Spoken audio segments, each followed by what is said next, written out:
You know, a big tree has fallen, and therefore the birds and their nests are scattering. And you would want to imagine in a moment that a party like ODM has, speaking of course from a very informed point of view, as I work with political parties, and ODM is one of my member parties, structurally you would say, you would assume they are strong, they have the rules, they have procedures on paper.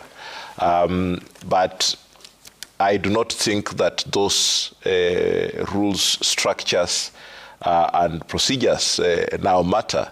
The instinct for survival has kicked in. And this instinct for survival goes beyond the party and the members of ODM. This survival involves the survival of the country's leader in President William Ruto. Yeah. That possibly his strategy was very much anchored on the partnership with Raila Odinga, and his absence demands that he begins to maneuver, and therefore he must defeat the structures, must defeat the procedures and the rules for him to be able to have a proper firm control of what is going to happen in ODM. And it's not just that. You can see that even the other political parties like KANU have to be quickly conscripted in to make sure that the survival instincts is actually obtaining.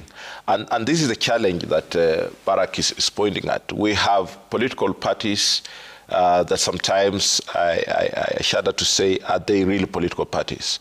Because they are something else other than ideological. And the state of our political parties should be clearly looked at acutely from the frame of the state of our economy, the state of our human rights, the state of our education, the state of our healthcare.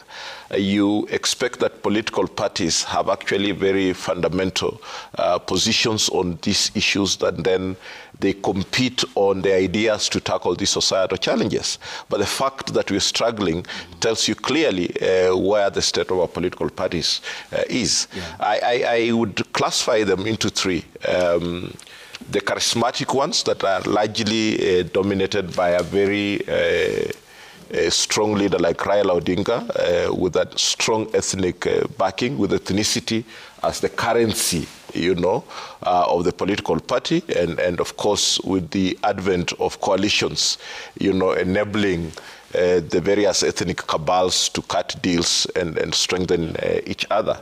And then the catch-all, you know, the ones that will pick on anything that is trending and becomes their real idea of how they would want to look at things and govern.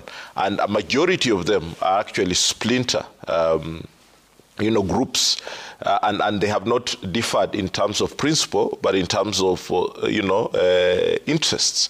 It's not about the logic, it's not about the empathy or the ideals, but the interests that largely drive them. And these splinters have become so many because the intra-party systems are deliberately weak or deliberately weakened, as in the case of ODM, where the survival instincts kick in, and therefore all the issues that you have worked on, the structures that ODM has possibly worked on, and they have populated those structures most recently with their party internal party elections.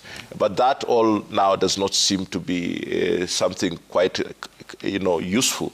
All the procedures, all the rules will be thrown out of the window just to make sure that let us survive first and become sober later to discuss more.